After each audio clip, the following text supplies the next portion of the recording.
much, guys, for joining us for yet another amazing interview for the Faces of ALX SE show. My name is Joy and Stanley. I'm going to be your host. Faces of ALX SE is all about telling the amazing stories of our amazing learners like Stanley Okorie, who is joining us today. And speaking of Stanley, let me just bring him on right away. Stanley, how are you? Hey, I'm fine. And you? I'm fine. I'm fine. How far now? don't really judge my accent. That's not a PG. That is ECOWAS accent. As in, just the way you even said how far now. Yeah. I get that you guys are just trying to emulate us and all that is sure. Please. Let's start right away. Just quickly introduce yourself, which coach you're in, what you're currently doing, and then we can. Okay. Good evening, everybody. My name is Stanley Okorie. When I started the ALX, I started the ALX with cohort 7. Yeah, that's 2022. That's April. Yeah, that's when I joined ALX. But during that time, I was also doing my NYXC. That's my National Youth Service Corporation. So I'm doing my COP that year. So I also have my primary assignment that I was doing that time. So there are a lot of things that just came in, and I couldn't just cope with ALX workload and with my work. Was it like work or school or? No, work now. When you are doing your NYSC, National Youth Service Corps. I don't know whether you know about. For people that have already graduated from university, that kind of thing. You do your 1 year. That's when you are going to serve your country for 1 year. So I'm also working that year. So doing my primary assignments, and it was even the time I came in contact. I started hearing about ALX. That people started telling me about ALX. I was in the camp that year. I think that's March. Yes, March. So a lot of people were applying that year. So I have to also apply too, because I know, I want to go into tech, even though I did not come, like my education background is not from tech. Yeah? What's your background? Education background? Education, okay, it's science education. I'm a teacher. Oh, nice. Okay. Yeah, I'm a teacher. So in the camp, when I heard about tech, so I said that I'm going to I want to transition to tech, that kind of thing. And I started getting inquiries from people like, how will I get into tech? And so many people were telling me that I have to enroll. Maybe I have to use YouTube, or I have to enroll to all these. So that's when I saw ALX. So I applied that year. And fortunately for me, I got it. I got the ALX, the program. But something so you started with cohort 7. Yeah, but you graduated with cohort 10. Yeah, I started with cohort 7. You know that that cohort 7, I was also doing my work and also doing the assignments there. So it wasn't that easy for me that year. That month that I started ALX, it wasn't easy at all for me. So I have to start different to other cohorts. So first of all, I have to move to cohorts. I think I finished my stream 1. I think that's what we used to get. I finished my stream 1. Spring 1. I finished my spring 1 with cohort 7. So I couldn't just cope because of my this thing. What is it? Simple shell project that we did that year. I know. The gates of shell. I don't have that time to complete that simple shell project. The time wasn't there, so I just have to differ. So I wanted to take my time and do that project. I don't want to miss anything. So I have to differ to another cohort. So that was when I decided to cohort 8. Mm-hmm. But because of the workload and everything, so I started with cohort 8. Unfortunately, from my own side, I wasn't that serious again. I noticed that I'm no longer that serious. The program is no longer smiling. It's no longer smiling at I me. know. Things have become very hard. Yeah, it becomes very, very, very hard. It becomes very hard. So, and that's when this guy, I think Julian was now, Yeah. I think, yeah, Julian was now telling us something that, yeah, that we don't have to compete with people, that we have to compete with ourselves. Like, you have to make sure that, yeah, that everything that you do, that you become the better of yourself. Like every single day that comes, make sure that you're learning. Yeah, you're learning a new concept. You're learning something. We don't have to you don't have to compete with other people in your cohort. Mm-hmm. Yeah, there are people that are already naturally gifted. Me, I don't have that gift. Like from my own side, I'm not that intelligent. How will I use? Then you graduated, so you graduated ALX engineering program. It My goodness, wasn't. there is no. If you It wanted the wasn't measure of easy. intelligence, It if you wanted wasn't the measure of easy. intelligence, is you graduating this program, because we know it's Ah. not easy. It's not in It the park. wasn't easy. Sometimes I will even go through the resources and I will not even understand anything. And that year I said okay, that like okay, let me just be doing things on my own. But that I finished spring one, that's spring one. I noticed that no. If I continue like this, I'm not going to graduate from this program. So I have to start making friends, start connecting with people. Those in cohort 8. So we joined one WhatsApp group like that. That is how I also continued. So I think it was in the spring 3. I finished spring 2. Everything was going well. It was now in spring 3. I have to complete my NYSC. And there are some of the things that I have to do. So I just drop the program that particular period just to complete some things. Yeah, that is already the. So I think you said, you come from an education background, you're a teacher, and then you went into software engineering program. Before joining the program, the ALX software engineering program, did you have any coding background whatsoever, or you are just coming from like, you have never seen a console, you know Python, it's a snake? Okay. Before I joined this program, I've already started coding because I have friends that year. I think when I was in my final year, I have friends in that year that most of them came from all this engineering background, and I have seen most of them writing code. So I said, sorry, if I finish from university education, that I would like to start writing code. That's what I said. So I joined them that year. I started writing code and also. So I have coding background before I joined the program. And with that year I was writing JavaScript, but it wasn't that strong. Yeah, but at least I understood most of the variables, most of the concepts in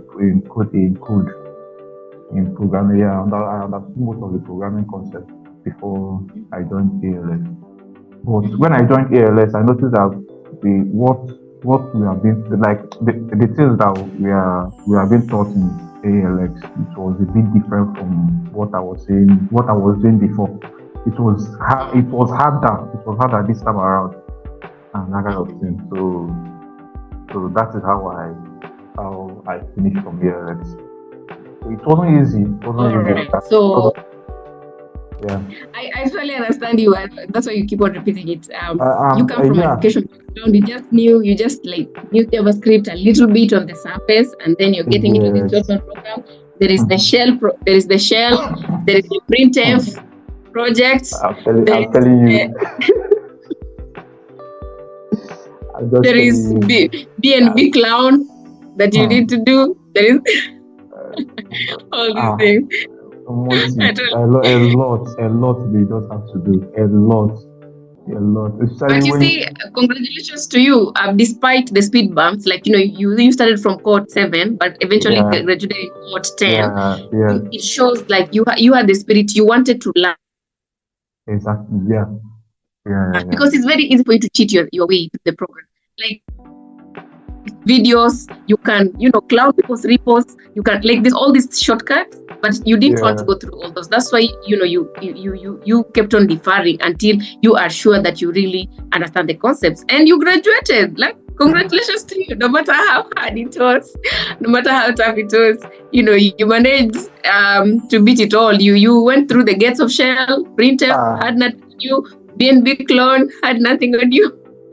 All those things had and nothing on and you. and I see what actually gingered me, like what motivated me to finish this program Mm-hmm. was okay. My friend the guy is a software engineer.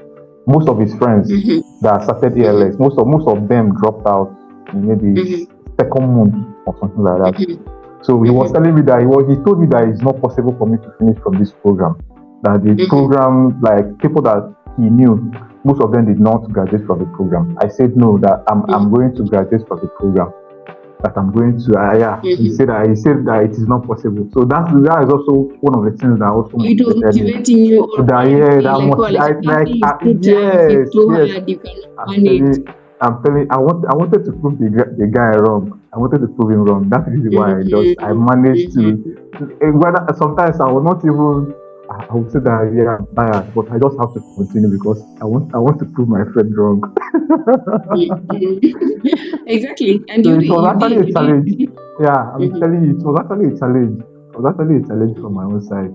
At least after Okay. everything, yeah, I was able to do it, and my friend was very happy because he said that because when I was in the ninth month of the program, yeah, when I was in the 23 doing the DevOps, most of the DevOps work, yeah. So he was very Amazing. impressed because the guy also he was also getting jobs, that kind of thing. He has like 5 years experience in this industry Mm-hmm. So already. did you specialize back end or front end, or Yeah, you did both? he's back end. He's back end. Back Or end. you're back end? Okay, Back all end. right. So, and you landed a job at One Afrique. So, even before we go into talking about the details of your job, are there any specific skills, both technical and soft skills, that you gained at ALX that helped you secure that role? Okay, one of the things that helped me to get this job was actually networking. Solely networking. That's what I used to get a job. Okay, this is the story. This is how everything started. When I finished from the program, so even before I finished, when I was in my specialization period, during my specialization period, I started applying. I started applying for jobs, but come on, I was not able to get like I couldn't even see people that would even tell, okay, Stanley, prepare for interview that we're going to. Sometimes they would just look at my CV that I just started, that kind of thing. Nobody will even call me. The only thing that I would get is okay, I would just receive You were just sending out like cold emails with your CV and cover letter. exactly. And this thing with some of the projects that I did in KLX. So they will just look at it and say that no. Because most of them are Regret looking for. emails. We regret. I'm telling you that kind of thing. They will just tell you that they have already moved on with another person, that kind of thing. So the news, I wasn't very happy with the news after applying for job for so long. When I started applying October till November when I finished on the program. I kept on applying till February the coming year. That's February. I think it's February this year. So I kept on applying till February this year. So when I got to that February, I said no more. I'm no longer applying again. I have to go back to. I have to start looking for job. Anyone that comes my way. So it was even my friend that whispered to me that I have to start going to hub, start making friends with people, with other software engineers. I have to start going to hub, start making friends. So it was that time that I started going to hub. I now noticed that all these things are just for you. If you don't have experience, the only thing you just have to do is to start making friends, start meeting people, that have already have the experience, that are getting the gigs already. Because once they get the gigs, you personally you cannot get the gig because you don't have the experience.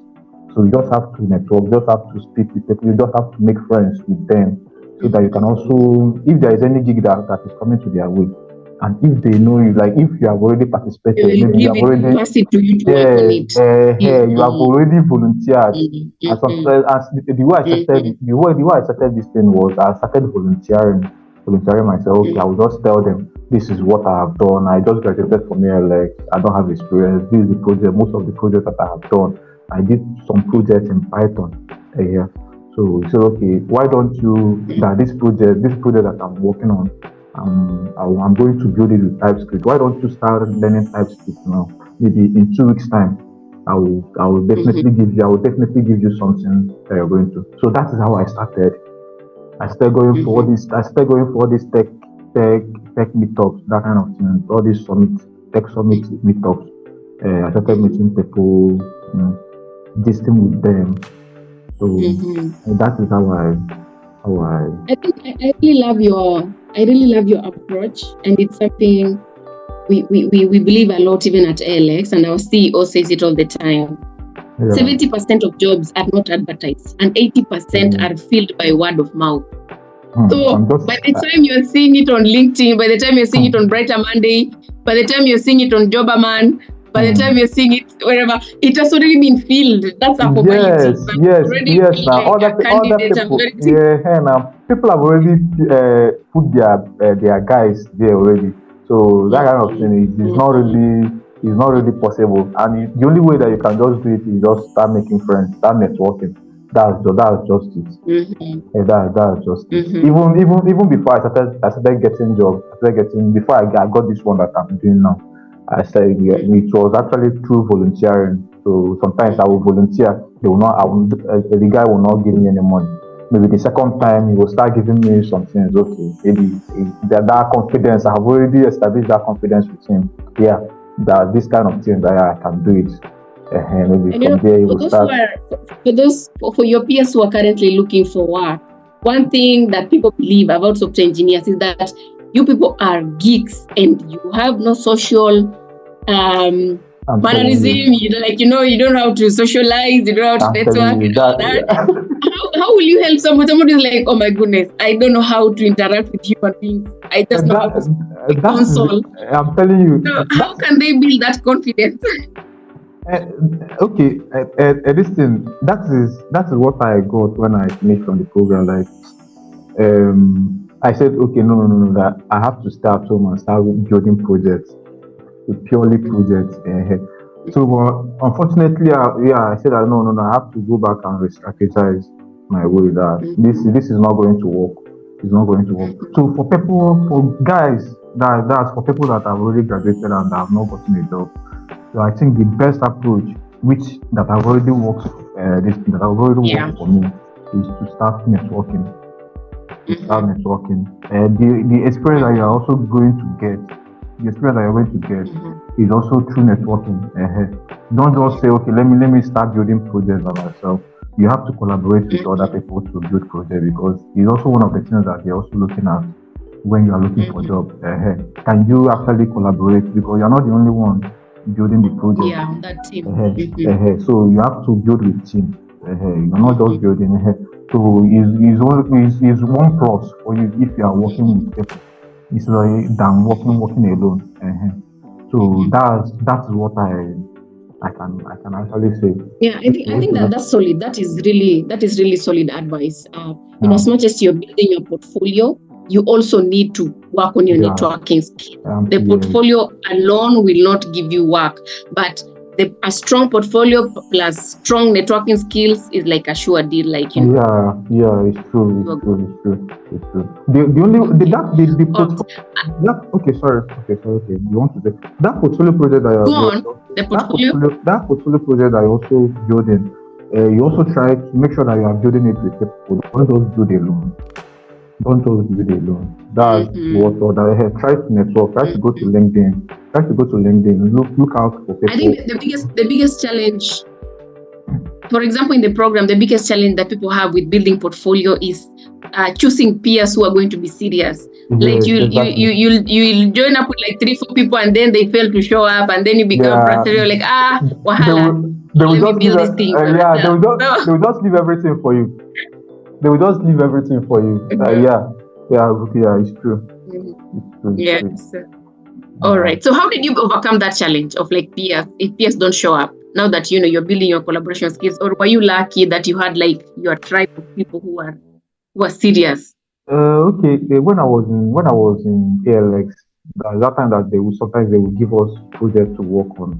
I have guys already that I'm working that already that I know that these guys are they must show up whether they like it or not. They just have to show up.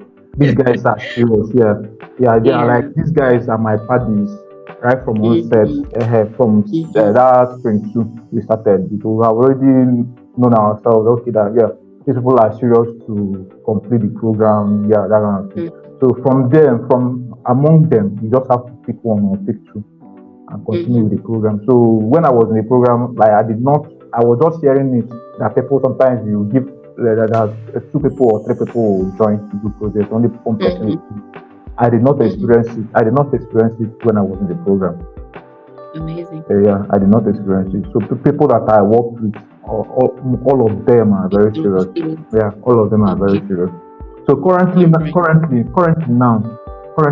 that I've already finished the program, people that said okay that they want to build projects together, like you have already known yourself, you know what you want to achieve, and so you just have to do it, and because you know that this client actually paid you, and you also have to do it with the work. Amazing. So you finally you heard about the job opportunity, the job you are currently having through your networking skills, through your network from your friends. Take us through the interviewing skill, the interviewing process. How was it like for you? Did you anticipate? Were there things that you didn't expect, and you tell people like, okay, prepare for this? The interviewing process looks like this when you are looking for a DevOps opportunity. Okay. I think from my own side, this question that you just asked me, I think I had a different experience. I had a different experience from this. Okay, my own experience is the way I got this. I was actually looking for software engineering job. So that's what I was looking for. Like I did not look for DevOps. It was actually through referral that someone, because people that I've already worked with through the volunteering work that I told you earlier. Okay, you are volunteering on projects they had already seen your capabilities. Exactly. So they are the ones that told me. One of them said that okay, we have this slot that just comes out, but it's an intern role. If you don't mind joining the team as a DevOps. So I said, well, why not? Yes, that kind of thing. So when I showed, you didn't go through like the traditional interviewing process, because you had already proved your skill to a set of people who made the case for you. Exactly. So I've already even the time they said, okay, Stanley, go and prepare for interview. I have to prepare for interview. I came to the interview. I noticed that it was even the person that is already my friend, the person that I know that exactly that I have already. The guy, he was the interviewer. He's the one that's supposed to interview me. So we didn't actually do much, just during the interview. The only thing that he told me, okay, this is the salary that they are, because I know the thing is that during the interview, the guy has already told me that you have already gotten the job, just for let us just follow the normal processes. Let us just follow the normal processes ahead. This is the salary structure, what we are going to get. This is actually an intern role for 6 months. So after the 6 months, we are going to check what I have done so far. If I have done well, maybe you can now push me as a permanent staff. So currently I'm working as a contract staff for Honor Free, which I know after the 6 months I will be given the chance to. All right. Tell us about your role. What is it that you do exactly? Like, how does your day-to-day look like? How does a typical day in office look like? Because I think that's something people are curious about. Like, okay, when you start working, is it I'm coding from morning to evening, January to December, 24/7, So how does Okay. that look like? Well, tell us a little about your role and what you do. Okay. The thing is that I just started this job last month. I was Mm-hmm. given this year. I just started last month. Okay. When I started, sometimes I was told that I will be going to the office 2 times in a week. So I will go today, come back next tomorrow, that kind of thing. Because what I usually do is just to monitor some the servers. So if there is any problem that is coming, maybe the only thing that I will just be looking at the Grafana. That is our Prometheus, the monitoring tool that we're using here.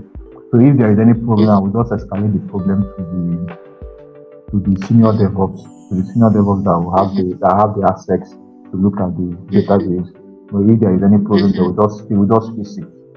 And yeah, so that's it. Yeah. I will come in the morning. Like if I'm actually on the one, if I'll be the one on duty that day, I will come by 8 o'clock and close by 5:30 p.m. in the evening. But if I'll be the one working at night, like currently today I'll be working at night, my work will start by 5:30 till tomorrow morning 8 o'clock. 8 o'clock. So yeah. So Amazing. yeah. I think what you're saying is powerful, because I think when people graduate from the program, because the program, you're writing a lot of code, and like that's what is in your face every time. So somebody thinks like even in the job market, that's what they're going to be doing from morning to evening. But what you are saying, you actually do problem solving a lot of the time. You're looking at the servers. If there's a problem, you arrest it and provide a solution to it. And so you still need a scope just outside being able to code. What right? you say? Pardon? You need more skills just beyond knowing how to code, like knowing how to write code. Yeah, exactly. You need more. You need extra this thing. Not just learn how to code. To learn how to code is just what. To learn how to code is just one thing.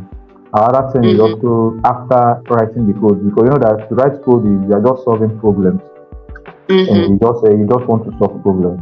So, but there are other things that people have already written that code, and everything is already working. It's just for you to maintain what have already been yes. So the only thing that you do is just to to carry out the maintenance, and if there is any problem, make sure that things are working.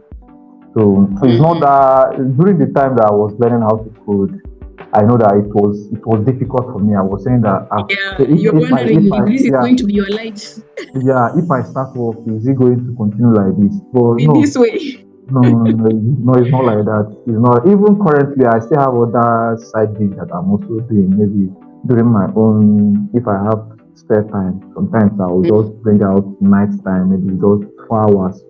I will bring out our time to work on someone's code. If I have a project, side gig that I'm working on, but it doesn't stop me from doing my work, on my day-to-day work. Yeah. So that's one thing about all the software engineering stuff. Because you also get to do different things at the same time. You're also going to get paid, that kind of thing. Yeah. So the most important thing is that you know your craft. You're also improving on a day-to-day activity. That's just it. Yeah. So I know probably you've already answered this question, but you talked about the networking thing, and I think that's going to be your answer. What would be your advice for anyone? I know a lot of people have already graduated and they're actively looking for work, and they're wondering, okay, maybe village people are after them. That's why they're not getting work. How did you know about village people? Who told you? No hurry. How did you know about village people? They're like, somebody's wondering, why is everybody? You guys are. Somebody's like, why am I not getting? I was just thinking that these village people that they are saying is only paramount this area, this region, this Nigerian side. Village people are everywhere. Village people are everywhere. people. Yeah, In my language, I come from the Luo language in Kenya. We call them Anyola. So it's in every African country. Village people. It's a name. It's a name of village people. I see. Yeah. So somebody is wondering, like, okay, what is up? Why am I not able to get a role? What would be your advice for any other person, any other alumni out there seriously looking for work? I know maybe probably your answer already, but you can just go over it. You know my answer already, but okay. For people that have not gotten a job, I always tell them, if you know that role that you want to go for, and you don't know how to network, you don't know how to move around, that kind of thing and stuff, the only thing that you can do, which I have already re-strategized that one, maybe if I want to, because my plan is maybe in 5 years' time or in 2 years' time, I will start learning all these machine learning operations. So once I start it, anything that I learn, I will go to the LinkedIn and talk about it. Once I talk about it, maybe if there are other people that I'm looking for their attention, I will start tagging them one by one from their own post. I will start referring them one by. Or you will be commenting up and down on their I'm posts. telling yes now. I'll also be yes now, so that they also look see my post. And also, this guy is coming up. Maybe I will just be doing it. I'm not going to barge into someone's DM just like that and start telling them. But I will, through my own awareness that I'm going to be creating. To catch their attention. Even if you want to go into their DM, I know this person. This person have already been saying this thing. Sometimes they will also write a post. They also comment meaningfully. Comment something that they will notice you. They will know. They will know. So there are a lot of places. You mustn't network physically. You can also network on social media. Virtually, exactly. Through Twitter, going to Twitter, start meeting people through LinkedIn. So that people also notice there. Even if you want to start looking for jobs, it will be. It is not going to be that difficult again. But that's my thought. And I think people worry so much about your strategy of networking virtually. They'll say, oh, I always write posts, I do tweets, I do posts on LinkedIn, I don't get anybody who responds to them. I always tell people, it's very okay if people don't respond. It's very okay if people don't respond. It's okay if you don't get any likes, but you treat it as, the way you always put your things on your GitHub repository. You don't expect people to come and like it and celebrate, yes, Stanley, you're doing something good, but you just put it out there. One day, if somebody comes looking, then they are going to find, he has been thinking about this for long, so they're passionate. This networking stuff, all this networking stuff. When I was in the program, I didn't take it seriously like that. But currently now, this is like if you want to break in, please network. I will also say it again. Networking is very, very, very important, especially in third world countries like Nigeria or in Africa as a whole. Currently, you just have to network. You just have to create that awareness. Anywhere that people are going to, you just have to do it. Move around, because even in the hub, you even see all these small startups that just started, and they are looking for software engineers that they are going to pay peanuts. So I think it's even better to even start from there, and you even know what you are doing. Yes, in the hub. Yes, now you start meeting guys there in the hub now. So I know a friend of mine also. The guy is also in ALX. He finished from ALX, and that is how the guy got a job through a hub. He was going to hub, and he got one contact from someone, and the person offered him a job. Amazing. I think, Stanley, if people are going to listen to this interview and then they will not get anything out of it, then they'll just have to get networking. There is no secret. There is no juju. There is no juju. There is no juju, my sister. You have to just network. You have to get out there and just network. There is no two ways about it. No matter how good you are, you graduated top of the program, you are the best in Python, you are the best in the portfolio project. Data structured algorithm. My brother network. My sister. that's just it. There is nothing that you can just do. You just have to network. Unless you are looking for, you are planning to go for all these fan company like Google, entrepreneur. Amazon, But even all if these you want to build Amazon. your products and sell, still you have to network to find people. Yeah, exactly. So there is no escaping networking. You can never escape it. You can never escape it. You can just.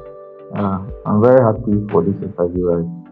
Yeah. Amazing. Thank you so much, Stanley, for speaking to us. But before you go, I have some fun questions for you. Are you team Emacs or are you team VI? Be careful, Julian will see this interview. Which one? I didn't understand. Which one? Are you team Emacs? Are you team Emacs or are you team Vim? The editor. I'm team Vim. Team Vim. I love Vim so much. I know that Julian is a fan of Emacs. But I love Vim. I love Vim very, very well. Even when I was Vim? Is it because it's what you got at ALX? Yes. Even when I started the program, because during the spring, during the time we started C language, they told us to we learned VI and the Emacs. But I didn't actually go well with that Emacs. I just love Vim, using Vim, because everything was just very easy for me to use Vim. So when I think it was during the specialization, I have to switch to VS Code. To VS Code now. Yeah. But throughout the program, I was using the VI. That's Vim. I'm also team VI, because Emacs is just, I know it's like everything in one place, but it's too much. I don't like them. I don't like that Emacs. I don't just like it. I love Vim. I love Vim. Okay. So if you were to have a superpower, just one superpower, what will it be and why?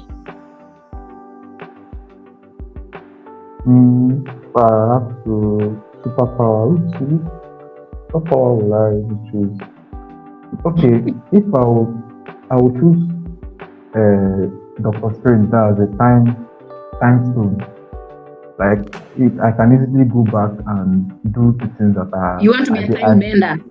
Ability to bend time. Ability to bend time. So there are a lot of things that I know that in the past I did not do well, and I know that with the things I know now, if I can go back on time, I know that yes, with the experience that I have now, I will do those things better. Like if I started this program from the first time, like I'm starting it, if I say, okay, I have a superpower and I want to start the ALX program afresh, there are a lot of things that I will grab, I will leverage on now. Things that I did not do that time. If I do it now, I know before I even finish the program, I will get a job. I will get a very, very nice job. I'll get a very nice, yeah. I think I want the ability to read minds. I just want to know, like I'm seated in this meeting, I'm like, are they firing me? Are they hiring me? What? Like what's going on? Are they giving me this job? Yeah. Are they planning to kill me? What is going on? Wow. But it's going to be burdensome, because you're going to just be hearing voices all the time. You'll be hearing you're walking the street and you're hearing every mind. What is in everybody? Head? I don't like it. I don't like it because sometimes people also leave a negative comment towards your own side, and sometimes you won't actually get you won't like it. Yeah, you won't like it. And sometimes emotionally, those kind of things will bring you down. That is, maybe you just say that this person is not that good enough, and you say that you are good. That kind of sometimes it brings you down. It brings you down. I don't like it. Yeah, I just want to be free. I just want to be free. Yeah. Amazing. Thank you so much, Stanley. It has been amazing speaking to you. I think for the last 30 minutes. Wow. I hope the community is going to learn a lot from you. When people hear somebody has graduated and gotten a job, they always feel your journey was very easy and smooth. You're some genius that came into the program, but you came from an education background. You struggled through the program and finally graduated and got a job. So people see success at the top, but they don't see the struggle at the bottom. Like I think I spent. I'm telling you, I think I spent like 1 year and 4 months in the program. 1 year and 5 months inside the program. Yeah, before I even graduated. But still okay, because the program is 12 to 15 months. So it means you are still in order. You didn't delay too much. But thank you so much for sharing your insights. I hope people have learned, if you want to secure a job, there is no two ways about it. No matter how good you are, hard work beats talent. So you cannot sit on talent all the time. You have to go out there, work hard, look for those connections, look for people, let people know what you do by seeing, by evidence, not sending CVs and cover letters and all that and expecting magic to happen. So thank you so much, Stanley, for joining us. We wish you the best as you continue with your journey. Please make sure you come in from time to time and update us on your progress. Until next time. Bye-bye. Bye. Thank you. Bye.